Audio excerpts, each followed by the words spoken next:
कि भाजपा की राजनीति रही है। चुनाव आ रहा है तो दंगा कराइए, चुनाव आ रहा है तो जनता के असली मुद्दों से भटकाइए। भारत में कहा जाता है कि नरेंद्र मोदी में इतना कैपेसिटी है, रशिया और यूक्रेन का वॉर रोक सकते हैं, पर एक प्रधानमंत्री जब एक वायरल वीडियो हो जाता है, जब जनता से, जब कोर्ट से ये जवाब आता है कि अगर आप कुछ नहीं करेंगे तो हम एक्शन लेंगे, तब उनको ये ज़रूरत फील होती है कि जो यौन हिंसा हुआ है, जो महिलाओं को नेकेड परेड कराया गया है, जिस इतना घिनौना वारदात देश में होता है, और 2 महीने बाद प्राइम मिनिस्टर को ज़रूरत महसूस होती है कि अब उनको मुंह खोलना है। तो बिल्कुल प्राइम मिनिस्टर का तो हम रवैया देख रहे हैं, हम 2014 से देख रहे हैं, और हमने देखा आरपीएफ के जवान ने 3 मुसलमानों को और अपने एक सीनियर को गोली मार दी और बोल रहा है कि योगी और मोदी को वोट करोगे तो भारत में रहोगे। इस तरह से ये दिखाता है कि भाजपा की जो राजनीति है, जो धर्म संसद की राजनीति है, जो बृजभूषण जैसे लोगों को बचाने की राजनीति है, कठुआ के रेपिस्टों को बचाने की राजनीति है, एक ऐसी राजनीति जो शिक्षा के विरुद्ध, जो रोजगार के विरुद्ध, युवा के विरुद्ध और महिला के विरुद्ध, आदिवासी के विरुद्ध, दलित के विरुद्ध है। मीडिया के माध्यम से,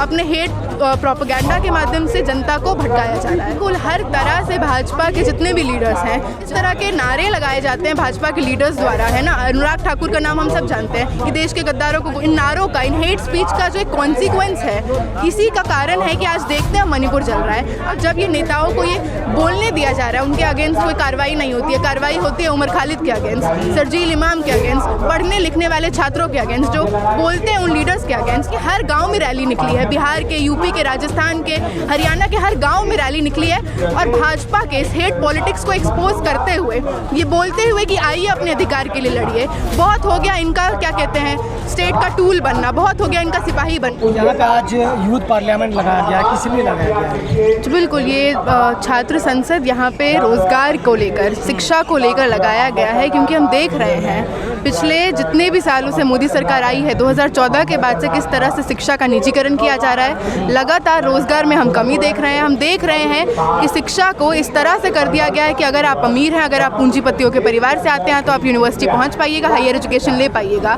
हालत ये है कि लोग प्राथमिक शिक्षा नहीं ग्रहण कर पा रहे हैं, जिसकी वजह से कॉलेज नहीं पहुँचता है बच्चा, कॉलेज नहीं पहुँचता है, फिर रोजगार नहीं मिलता है। तो इन मांगों को लेकर कि शिक्षा का, रोजगार का अच्छा अवसर, बराबर अधिकार, एक ऐसा शिक्षा जो सस्ता और अच्छा हो, वो युवकों को दिया जाए।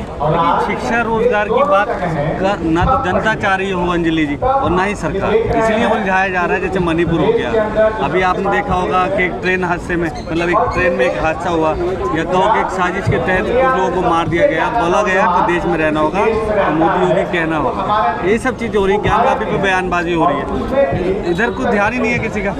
बिल्कुल, और ये ऐसा नहीं है कि जनता नहीं चाहती है, जनता क्या चाहती है ये तो दिखाया ही नहीं जाता है ना। आज यहाँ पे आप देखिए, आपको कितना मेन स्ट्रीम मीडिया दिख रहा है जो इस प्रोटेस्ट को कवर करने आया है। ऑल्टरनेटिव मीडिया, यूट्यूब पे चल रहा मीडिया, इस तरह का ऑनलाइन जो पोर्टल चलता है, जो एक प्रोग्रेसिव मीडिया है, वो यहाँ पे आता है, वो हमारी मांगों को देखता है, हमारे प्रोटेस्ट को कवर करता है। एक लंबे समय से हम देख रहे हैं कि भाजपा की राजनीति रही है। चुनाव आ रहा है तो दंगा कराइए, चुनाव आ रहा है तो असली जनता के असली मुद्दों से भटकाइए। और हमने देखा आरपीएफ के जवान ने एक आदमी को गोली मार दी, 3 मुसलमानों को और अपने एक सीनियर को गोली मार दी और बोल रहा है कि योगी और मोदी को वोट करोगे तो भारत में रहोगे। तो किस तरह से ये दिखाता है कि भाजपा की जो राजनीति है, जो धर्म संसद की राजनीति है, जो बृजभूषण जैसे लोगों को बचाने की राजनीति है, कठुआ के रेपिस्टों को बचाने की राजनीति है, एक ऐसी राजनीति जो शिक्षा के विरुद्ध, जो रोजगार के विरुद्ध, युवा के विरुद्ध और महिला के विरुद्ध, आदिवासी के विरुद्ध, दलित के विरुद्ध है। तो इन सारी चीज़ों तक बात ना पहुँचे तो मेन स्ट्रीम मीडिया के माध्यम से, अपने हेट प्रोपेगेंडा के माध्यम से जनता को भटकाया जा रहा है। लेकिन सरकार, एक मामला है जो बाबरी के बाद आजकल बहुत चर्चा में है, ज्ञानवापी, वो कोर्ट के अधीन है मामला, और उस पर बयानबाजी कर रहे हैं उत्तर प्रदेश के मुख्यमंत्री योगी आदित्यनाथ। बोले मस्जिद बोलोगे तो विवाद तो होगा। मतलब आप समझिए वो कहना क्या चाह रहे हैं, संवैधानिक पद पर। बिल्कुल, हर तरह से भाजपा के जितने भी लीडर्स हैं, चाहे वो परवेश वर्मा हो या फिर हम देख रहे बृजभूषण, और बृजभूषण कह रहा है कि पॉस्को एक्ट को हटा देगा, परवेश वर्मा हेट स्पीच देते हैं, और इस तरह के नारे लगाए जाते हैं भाजपा के लीडर्स द्वारा, है ना। अनुराग ठाकुर का नाम हम सब जानते हैं कि देश के गद्दारों को गोली मारो, सारों के। और ये जो एक इन नारों का, इन हेट स्पीच का जो एक कॉन्सिक्वेंस है, इसी का कारण है कि आज देखते हैं मणिपुर जल रहा है। आज हम देखते हैं कि गुजरात जैसे दंगे जो 2002 में हुए थे, सीए के टाइम में दिल्ली ने भी वो दंगे देखे। हम देख रहे हैं कि जब ये संरक्षण दिया जा रहा है और जब ये नेताओं को ये बोलने दिया जा रहा है, उनके अगेंस्ट कोई कार्रवाई नहीं होती है, कार्रवाई होती है उमर खालिद के अगेंस्ट, सरजील इमाम के अगेंस्ट, पढ़ने लिखने वाले छात्रों के अगेंस्ट, जो बोलते हैं उन लीडर्स के अगेंस्ट। तो किस तरह से एक संरक्षण देकर, स्टेट का मशीनरी, पुलिस का इस्तेमाल कर स्टूडेंट्स को, लीडर वायरस को डराया जा रहा है। तो लगातार एक कोशिश है क्रैकडाउन का, पर इसके बावजूद ये छात्र संसद इस बात का गवाही है कि छात्र और युवा जितना परेशान है वो चुप नहीं बैठेगा। लेकिन जिन युवाओं को रोजगार की जरूरत थी उनको दंगों में लगा दिया गया। लड़ाइयों में हरियाणा में देख रहे हैं सारे युवा लोग हैं जो जला रहे हैं, यात्रा निकाल रहे हैं, सारे युवा। हिंसा भड़क जाती है वहाँ पे, बहुत सौ पे मुकदमे दर्ज होंगे। बिल्कुल जिनको रोजगार मिलना चाहिए वो दंगा भड़काने में लग रही है। बिल्कुल, क्योंकि रोजगार नहीं है, क्योंकि लाचार हैं, क्योंकि गरीब परिवारों से आते हैं। हमेशा से रहा है कि स्टेट ने अपना काम निकलवाने के लिए, अपने दंगों को इंटेंसिफाई करने के लिए, अपने हेट प्रोपेगेंडा को इंटेंसिफाई करने के लिए हमेशा दबे पिछड़े लोगों का सहारा लिया है। हमेशा जब भी नरसंहार हुआ है मुसलमानों पे, दलितों पर, उन्हीं तबकों में से कुछ लोगों को भड़का के, उन्हीं तबकों में से कुछ लोगों को अलग करके अपने ही भाइयों पर, अपने ही कम्युनिटी के लोगों पे हमला कराया है।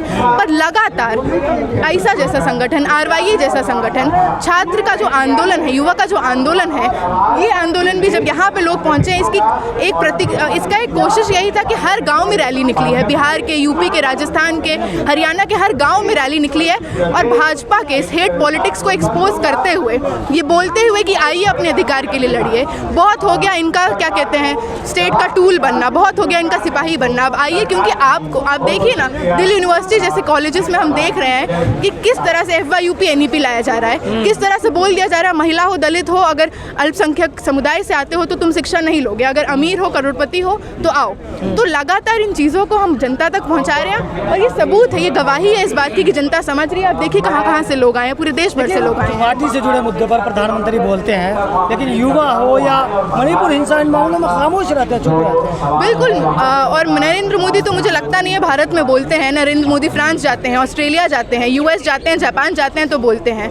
भारत में कहा जाता है कि नरेंद्र मोदी में इतना कैपेसिटी है कि फ्रांस में हो रहे राइट को रोक सकते हैं, रशिया और यूक्रेन का वॉर रोक सकते हैं। पर एक प्रधानमंत्री, जब एक वायरल वीडियो हो जाता है, जब जनता से, जब कोर्ट से ये जवाब आता है कि अगर आप कुछ नहीं करेंगे तो हम एक्शन लेंगे, तब उनको ये ज़रूरत फील होती है कि जो यौन हिंसा हुआ है, जो महिलाओं को नेकेड परेड कराया गया है, जिस तरह का एक इतना घिनौना वारदात देश में होता है, और 2 महीने बाद प्राइम मिनिस्टर को ये ज़रूरत महसूस होती है कि अब उनको मुंह खोलना है। तो बिल्कुल प्राइम मिनिस्टर का तो हम रवैया देख रहे हैं, हम 2014 से देख रहे हैं। पर एक ही चीज़ जो मुझे जो सोल्यूशन लगता है वो यही है कि जो आम जनता है, जो तमाम तबके हैं जो परेशान हैं, जो हाशिए पर है, चाहे वो महिलाएं हो, चाहे वो स्टूडेंट्स हो, चाहे वो दलित हो, चाहे वो मुसलमान हो, सबको आकर एक बड़ा घेराबंदी, गोलबंदी करना होगा और साथ में लड़ना होगा।